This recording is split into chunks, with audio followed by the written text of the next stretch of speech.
Este é o Sol. Desde o ano 10.000 a.C., a história abunda em pinturas e escritos que refletem o respeito e a adoração dos povos pelo astro.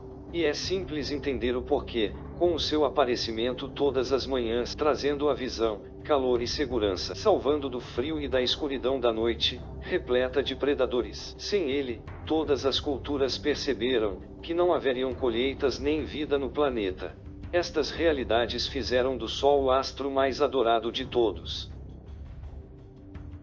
Todavia, os povos estavam também muito atentos às estrelas. As estrelas formavam padrões que lhes permitiam reconhecer e antecipar eventos que ocorrem de tempos em tempos, tais como eclipses e luas cheias. Eles catalogaram grupos celestiais naquilo que reconhecemos hoje como constelações.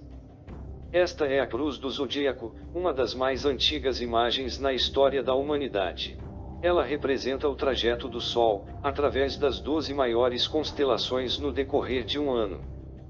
Ela também representa os 12 meses do ano, as 4 estações, solstícios e equinócios. O termo zodíaco está relacionado com o fato de as constelações serem antropomorfismos, ou personificações, como pessoas ou animais. As primeiras civilizações não só seguiam o Sol e as estrelas, como também as personificavam, através de mitos que envolviam os seus movimentos e relações. O Sol, com o seu poder criador e salvador, também foi personificado à semelhança de um Deus todo-poderoso, conhecido como Deus Sol, luz do mundo, salvador da humanidade. Igualmente, as 12 constelações representaram lugares de viagem para o Deus Sol, e foram nomeados e normalmente representados por elementos da natureza importantes nesses períodos de tempo. Por exemplo, Aquários, o portador de água que traz as chuvas da primavera. Para descobrir, vamos examinar o mais recente Messias solar. Jesus Cristo nasceu da Virgem Maria no dia 25 de dezembro em Belém,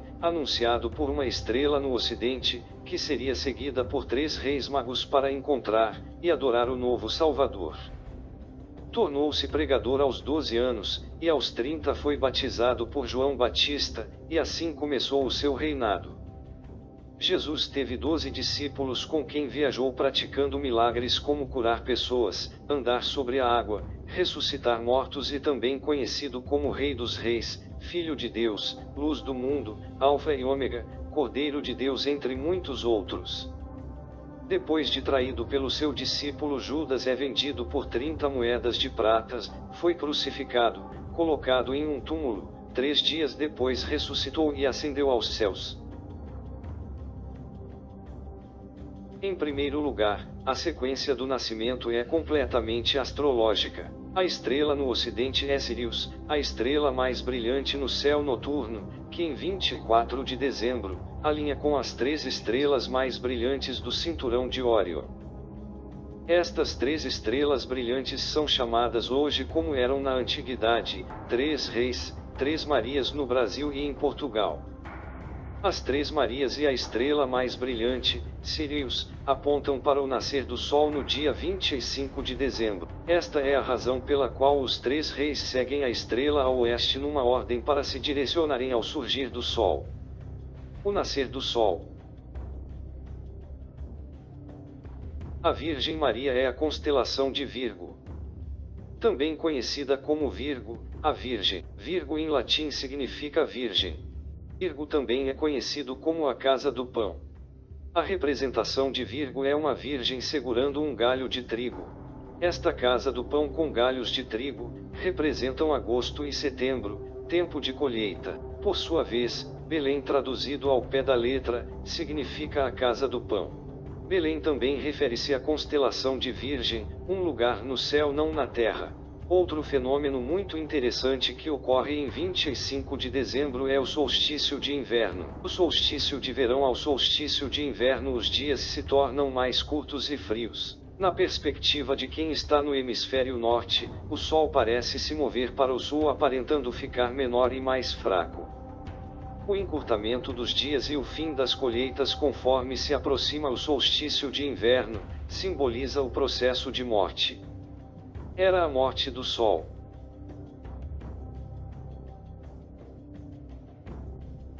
Pelo 22º dia de dezembro, o falecimento do Sol estava realizado. Na verdade, o Sol, tendo se movido continuamente para o sul durante 6 meses, faz com que atinja o seu ponto mais baixo do céu.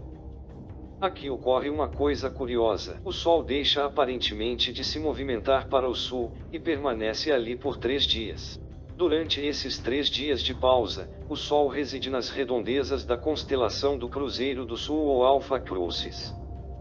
Depois deste período, em 25 de dezembro, o Sol se move 1 grau, dessa vez para o norte, perspectivando dias maiores, calor, e a primavera.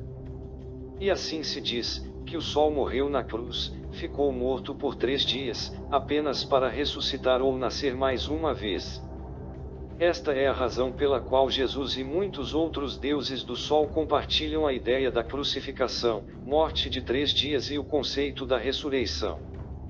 É o período de transição do Sol antes de mudar na direção contrária no hemisfério norte, trazendo a primavera e assim a salvação. Todavia, não celebram a ressurreição do Sol até o equinócio da primavera. Isto porque no equinócio da primavera, o Sol domina oficialmente o mal, as trevas, assim como o período diurno se torna maior que o noturno, e o revitalizar da vida na primavera emerge. Agora, provavelmente a analogia mais óbvia de todas neste simbolismo astrológico são os 12 discípulos de Jesus. Eles são simplesmente as 12 constelações do zodíaco, com que Jesus, sendo o Sol, viaja junto.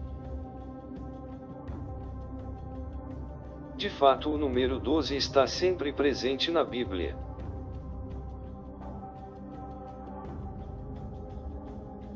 Voltando à cruz do zodíaco, o elemento figurativo da vida é o Sol. Não era uma mera representação artística ou ferramenta para seguir seus movimentos. Era também um símbolo espiritual pagão. Uma logografia similar a isto. Isto não é um símbolo do cristianismo, é uma adaptação pagã do zodíaco.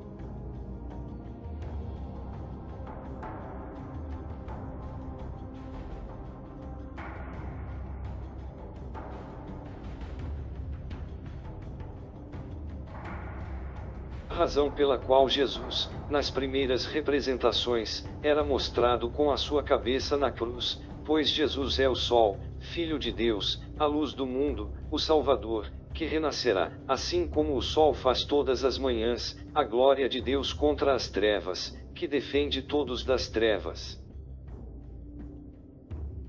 Assim como renasce todas as manhãs, e que pode ser visto através das nuvens, lá em cima dos céus, com a sua coroa de espinhos ou raios de sol.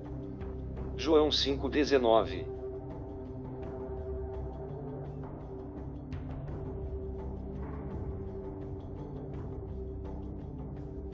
Agora, nas muitas das referências astrológicas ou astronômicas na Bíblia, uma das mais importantes tem a ver com o conceito de eras. Através das Escrituras há inúmeras referências a essa era. Para compreender isso, precisamos primeiro nos familiarizar com o fenômeno da precessão dos equinócios. Os antigos egípcios e outras culturas anteriores reconheceram que por volta de cada 2150 anos, o nascer do Sol durante o equinócio da primavera ocorria em um diferente signo do zodíaco. Isto tem a ver com a lenta oscilação angular da Terra quando roda sobre seu eixo. É chamado de precessão porque as constelações vão para trás, em vez de permanecerem no seu ciclo anual normal. O tempo que demora cada precessão através dos 12 signos é de 25.765 anos. Este ciclo completo é chamado também de Grande Ano, e algumas civilizações ancestrais sabiam disso. Referiam-se a cada ciclo de 2150 anos como era. De 4.300 a 2150 a.C. foi a Era de Touro. De 2150 a.C. a 1 depois de Cristo foi a Era de Áries. E de 1 depois de Cristo a 2150 depois de Cristo é a Era de Peixes, a era em que permanecemos nos dias de hoje. E por volta de 2150 entraremos na nova era, a Era de Aquário. Agora a Bíblia refere-se, por alto, ao movimento simbólico durante 3 eras, quando se vislumbra já é uma quarta. No Velho Testamento, quando Moisés desce o Monte Sinai com os mandamentos, ele está perturbado ao ver a sua gente adorando um bezerro dourado. De fato, ele até partiu as pedras dos 10 mandamentos e disse a todos para se matarem uns aos outros para se purificar. A maior parte dos historiadores da Bíblia atribuem esta ira de Moisés ao fato de os israelitas estarem adorando um falso ídolo, ou algo semelhante. A realidade é que o bezerro dourado é touro, e Moisés representa a nova era de Áries. Esta é a razão pela qual os judeus ainda hoje sopram com o chifre do carneiro. Moisés representa a nova era de Áries, e perante esta era, todos têm que largar a velha. Outras divindades também marcam esta mudança, como Mitra, um deus pré-cristão que mata um touro, na mesma linha simbólica. Agora Jesus é portador da era seguinte à de Áries, a era de peixes. O simbolismo de peixes é abundante no Novo Testamento, assim como Jesus alimenta 5.000 pessoas com pão e 2 peixes. No início, enquanto caminhava na Galileia, conhece 2 pescadores que o seguem. Agora reflita se voltar a ver um adesivo em forma de peixe escrito Jesus nas traseiras dos carros. Poucos sabem o que aquilo no fundo representa de verdade. É um simbolismo astrológico pagão para o reinado do Sol durante a Era de Peixes. Jesus assumiu que a data do seu nascimento é a data do início desta era. Em Lucas 22:10, quando Jesus é questionado pelos discípulos, quando será a próxima passagem depois dele ir embora, Jesus responde: Eis que quando entrar na cidade, encontrareis um homem levando um cântaro de água, seguiu até a casa em que ele entrar. Essa escritura é de longe a mais reveladora de todas as referências astrológicas.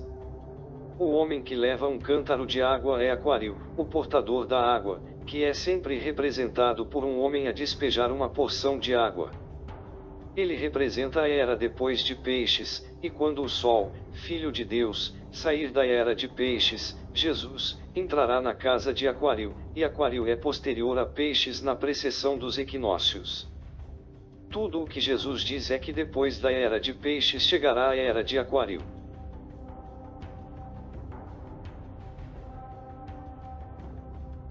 Agora, todos já ouvimos falar sobre o fim do mundo.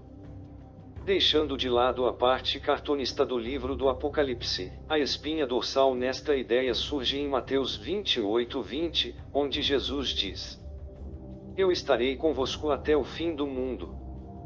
Contudo, na tradução inglesa da Bíblia, a palavra mundo está mal traduzida, no meio de outras más traduções. A palavra realmente usada era aion, que significa era. Eu estarei convosco até o fim da era. O que é verdade, Jesus como personificação solar de Peixes irá acabar quando o Sol entrar na era de Aquário. Este conceito de fim dos tempos e do fim do mundo é uma má interpretação desta alegoria astrológica. As escrituras, além dos vários erros de traduções ao longo dos séculos, são na verdade simbolismos dentro de outros simbolismos, e não apenas histórias. O Deus Sol é apenas um exemplo dentre milhares outros, aguardando a serem decifrados. Conhecereis a verdade, e a verdade vos libertará. João 8:32. Eu sou o caminho, a verdade e a vida. Ninguém vai ao Pai senão por mim. João 14:6.